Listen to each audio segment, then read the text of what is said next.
Hi everybody, Martyn at Flicking Feathers again today, and I'm tying this wee dry fly, the Coo Dung. It's a great wee pattern. There's loads of different imitations of the Coo Dung about, but this is a real cracker. I like it. I've liked it for a long time. Fish it wet, fish it dry. It'll work. You can use it. You know, fish two of them if there's if the dung fly are out. Let one of them, let the dropper fly drown. Keep the point fly floating. They really are very effective. Now, as always, I'll put a materials list in the description, along with a link to the Patreon page for anyone who wants to support the channel, which will get you entered into the giveaways. You can see I've got a couple of these in here already, along with the other sort of terrestrial flies. I've got to call this box done. Alternatively, if you like the video, share the video, leave a comment below and watch all the way through.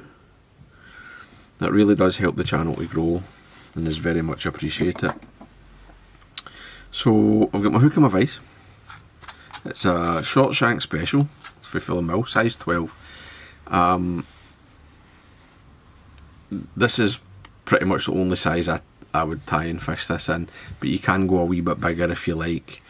The dung fly, they're typically like 5mm to 10mm long, or thereabouts, right? They're never really more than a centimetre, or certainly no much more. And this just gives you that nice wee body length, kind of in that, it's about 7-8, it's ideal. Started some thread, and this is actually, not my usual uni. I'm trying out the fluo. It's the twisted pro thread in light brown. It's quite thin, it's 70 denier, but I would say it's lighter than an 8/0 uni. But it doesn't have although it's twisted, it doesn't have the cording, the binder strand. So it will flatten for you if you want it to. So anyway, stop talking. Get to the bend. Catch in. I'm just going to catch in here a wee length of Mirage. I'm going to take it round the bend and back up. I'm just going to get a wee butt. See about, I'll take like overlapping turns. See about 3-ish overlapping turns. So I've maybe get 2.5 widths of that medium Mirage. Catch that off. Trim away the waist. I'll just tidy up. Oops. And don't be fussy, just get that tied down. And then for my rib,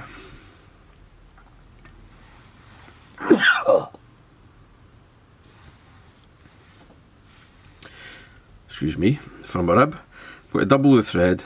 I've got taken off quite a long piece here, actually much more than I need, but it's easier to handle. And as if I'm making a double loop, I'm just going to run back, and that gives me a doubled length to give me a nice wee brown rib. The body of the fly is a blend of silver, right, and this is just the Vineyards colours. It's half and half, it's 50-50 golden olive and sunburst, right?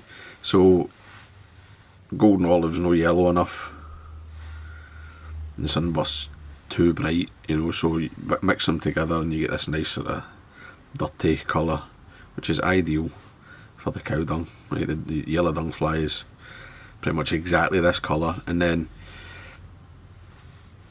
if you look at the natural, it's got a wee sort of grey brown.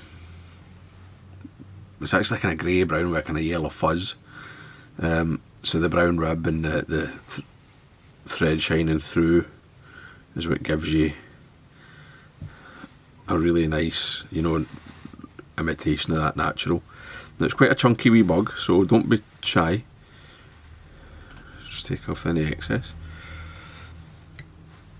Just go back and tighten that up. Right, I've got a wee sort of sausagey abdomen, I suppose. Now I've left myself about 25%, say, quarter of the shanks bare here, which is only in this a couple of eye lengths. But that's enough space to get my hackle and my wing and all that in. So I'm going to just come up with my doubled thread, right, and you can just make sure it's in there nice and tight. But four turns I think is plenty over the body. I've got an extra one right at the front there, and then I'll fold it back and tie over it. Can never pull out.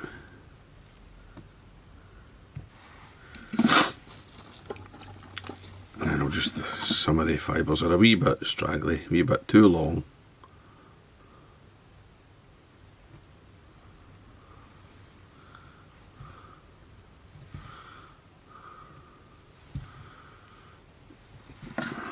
There we go.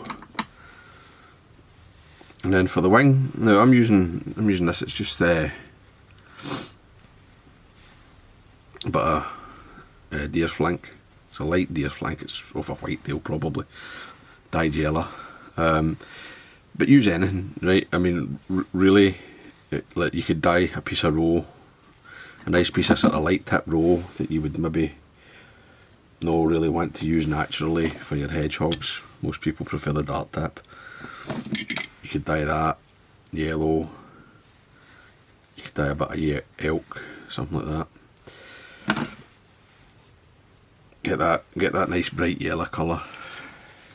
With the tips you end up with, it could be kind of dirty. You know,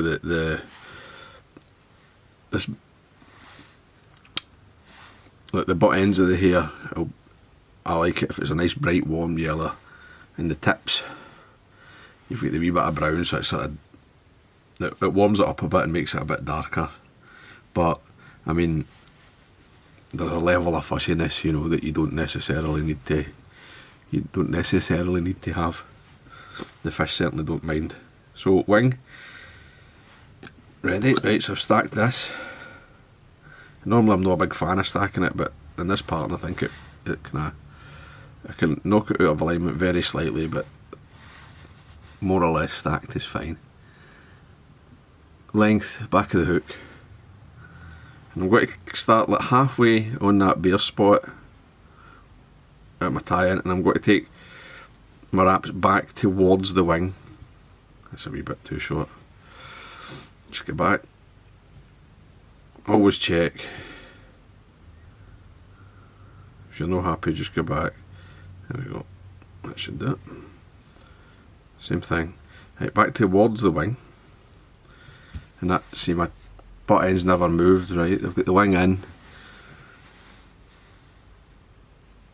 I'm not winding my thread through them and spreading them around. It makes it easy to trim. A wee bit of wax. Come to the front and it'll come into these cut ends. And tidy that up. You can just right back, make sure everything's sitting nice. You can sort of still manhandle it at this stage. That's not bad. And then legs. Now I don't think the legs make any difference in this pattern, but when I used to sell flies, folk like the legs. When I tie these for myself, I don't bother having legs on them, but it's just to show you the pattern as much as anything else.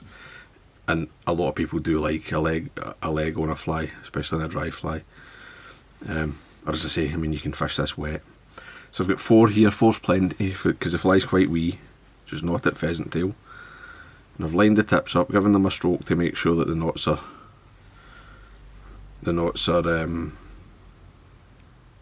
closed.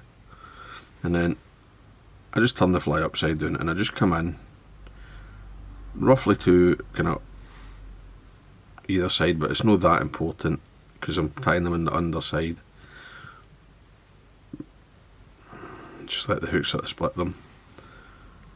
A couple of wraps. Just got to check my length. I don't want long legs on them right like that away behind the back of the hook. It's too long. Put it back. Tip it there. The tips are just passing the rear. If you want them longer, you can have them longer. But again, the natural insect doesn't have big long legs. And I think actually just the hackle that I'm going to put on in the kind of roughed out seal fur is pretty much enough. So the hackle I'm using, I've got this, it's a cheap cape, it's a wee Indian Cree, and I've dyed it a lot of fluorescent yellow, right? These wee Cree capes, there's millions of them, right? Vineyard does them, but loads of folk do them. These wee kind of, you get Cree and variant and just kind of barred ginger or whatever. Very cheap. They're a spiky, long fibred hackle. You just dye your own, or I'm sure you could get somebody to dye you one. Now what I want is a hackle that's a wee bit too long, right, like this, in the barb. I'll do. Right, a slightly oversized hackle. Right, and you can see there it's a lovely colour. You get the yellow, you get that sort of warm brown where the red gamey bit's been dyed, and there's a wee sort of dark spot where the black of the Cree, although it's not that strong on the smaller hackles. Anyway, blends in lovely. So just get that tied in nice and tight. And tie it in with the shiny side facing me. I want it curving back, right, like a wet fly, rather than as if I was tying an old fashioned dry. A wee bit more of the same dubbing. You don't need much.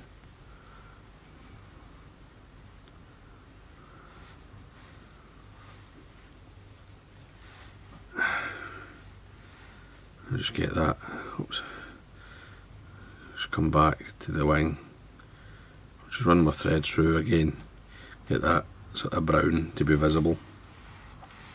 I've left myself just a wee bit of space at the front. Now it's a wee fiddly feather, so I'm going to use my hackle pliers.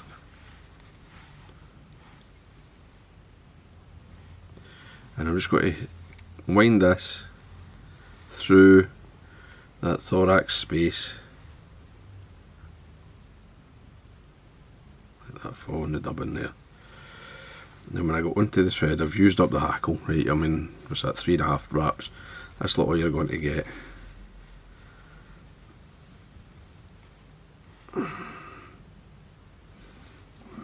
Now, just tie that tip back, just stroke everything forward, everything going forward and I just stroke it back, I should say.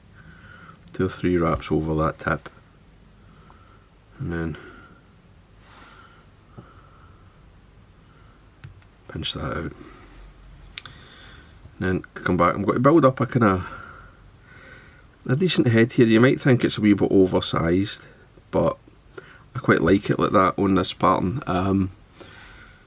First of all, the dung fly has got a kind of pronounced brown eye, right? Brown kind of head area, and I think having that wee brown head, I mean, it probably makes no difference really, but I like the look of it. I think it, you know, as a feature of the insect, you can imitate it quite easily just by having a few extra wraps of thread, so why not? So what finish that off, tying everything up.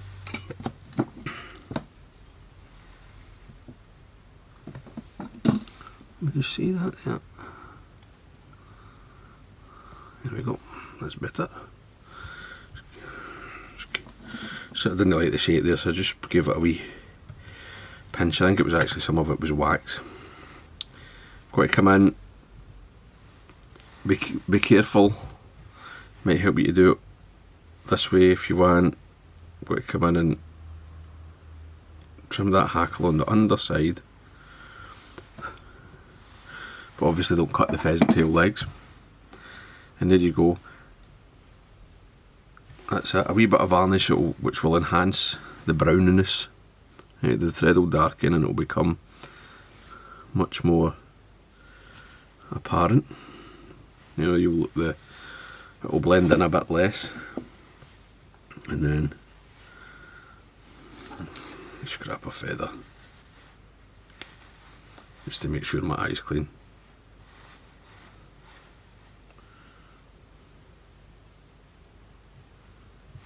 There you go. That's it. Cracking wee Coo Dung pattern. Fish it wet, fish it dry. It will catch you fish. So I hope that was useful. I hope you enjoyed it. If you did, remember to give me a thumbs up below, and I'll see you for another one. Take lines, guys. Bye.